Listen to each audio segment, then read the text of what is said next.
So Gil, Mental Health Awareness Week. I'm always a bit funny about things like this because mental health is a big passion of mine. It's something very important. I don't think it's just a day or a week. It's something that we work on 24/7, 365.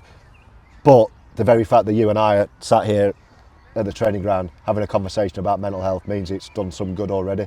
So how aware are you, I guess, about your own mental health? Very, very aware these days. I think we speak openly, don't we? We know I've been sober coming up almost 5 years now, and I think that's played a big part in it. I had some struggles, as everybody does, and I had to go and seek some help a number of years ago. And I was basically burning myself out without realising it. And I stopped drinking at the same time, and kind of everything kind of just span out of control. I was spinning too many plates at too many times, and you can't do it. And I remember looking back, and certain people, certain things had happened, and I used to think, soft, it's up with you, get on with it, crack on. And I think sometimes you have to have it happen to you to realise,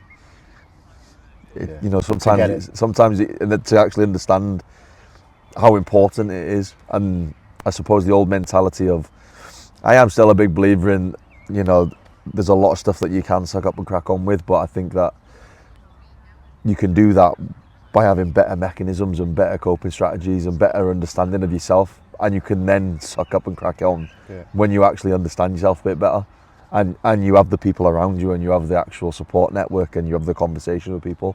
I think it's when you don't talk, and it's when you don't have them conversations or them people that you can reach out to, that's when things can spiral out of control, which I did go through myself. So much to pick up on there, and I think it'll probably surprise a lot of people watching this that we have those chats very openly about mental health, because you're right, we're not, as blokes, certainly as men in rugby league, we're not really supposed to. No. This is a very macho sport, and I think the reason that conversations about mental health in rugby league are so striking is that it's a sport where you're not supposed to show any perceived weakness.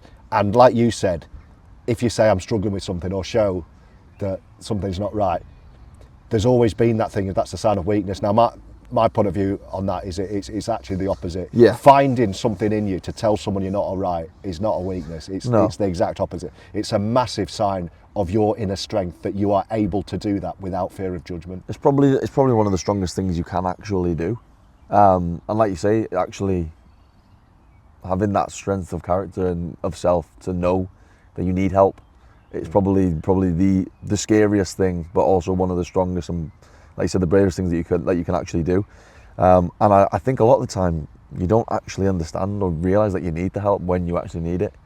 It's normally after the fact, when someone else who's gone through something has noticed something in you, and they might ask a question, and then next thing you know, you completely break down, and you're like, what's going on?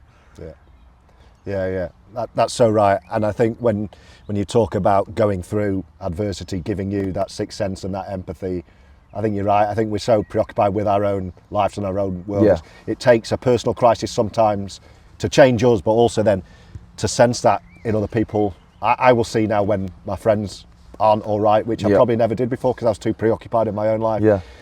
In terms of changes, you mentioned alcohol. We've talked a lot about that. I'm 5.5 years alcohol free now, and that was a change I made purely for mental health reasons, because I was in a dark place, I was having dark thoughts, and I realised that actually the one thing I could do was remove alcohol from my life, because it wasn't serving me, and things like my anxiety and my depression that I still manage have got so much better when I've taken that out. So there are certain things we can do.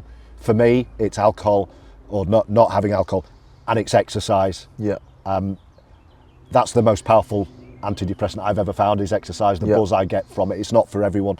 So in my toolbox, if you like, in coping for life, it's not boozing, it's exercising as much as I can, and again, it's not for everyone. And then the third thing is talking, having that communication. So I guess for you, like if you sense you're having a stressful period or something, are there certain go-tos that you can get yourself right? So like talking's massive. I've got like a really good group of core people who I know I can reach out to with pretty much anything, and it's other men. It's not my wife, because I think as men as well, you don't like to burden the people around you as much as you possibly can. So it's having that safe space with like-minded peers. And another one for myself as well personally is my faith. You know, I'll lean into my faith quite a bit, and whether that's when I'm at church or just daily reading habits of reading the Bible daily, I find I get a lot of comfort and can get a lot out of just being in the Word daily.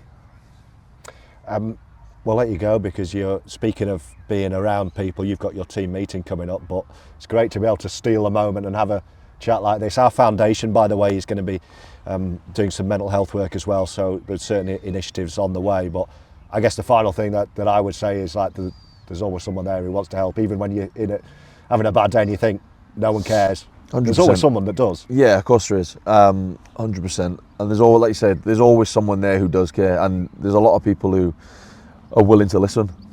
And there's, like you said, if you are struggling or you do need to speak to somebody, just speak to someone, even if it's just a stranger. Sometimes, 99% of the time, you already know the answers to your problems. Yeah. You just need someone to sit there, not judge, and sometimes you don't even want their input. You just want a soundboard because you already know what you need to do, but you just need to get it out.